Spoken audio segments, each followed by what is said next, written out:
تقديم كل ما هو جديد وكل ما هو ممتع، فنتمنى منكم المشاهدة والاشتراك ومساعدتنا في إيصال قناتنا للجميع من خلال الترويج لقناتنا لديكم وعند أصدقائكم.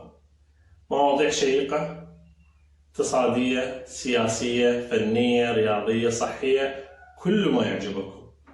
تقاريرنا مستمرة اليومية وكلنا أمل في إرضائكم، ونحن منكم وإليكم.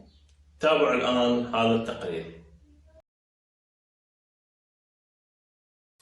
بسم الله الرحمن الرحيم. اخوتي المتابعين والمشاهدين، السلام عليكم ورحمة الله وبركاته.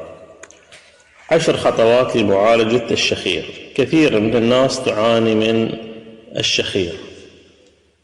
هذه الخطوات هي كالآتي: اخسر وزنك، لأن زيادة شحوم الجسم تعني زيادة في نسج البلعوم، مما يؤدي إلى إعاقة مرور الهواء أثناء النوم وتسبب الشخير.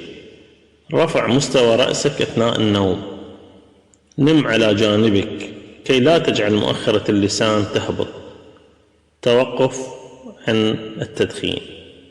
مارس التمارين الرياضية بانتظام، فهي تفيد في تقوية عضلات البلعوم، مما يعني شخير أقل.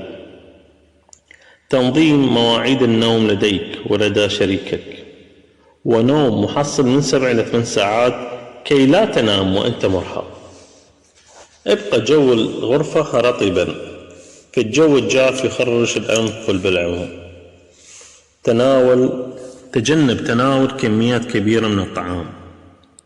تجنب المهدئات والمنومات ومضادات التحسس قبل النوم، لأنها ترخي العضلات ومنها عضلات البلعوم.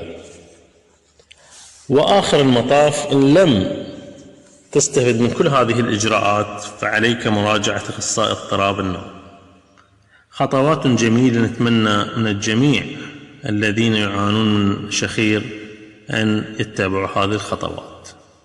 شكرا لكم، ونتمنى الاستفادة من معلوماتنا.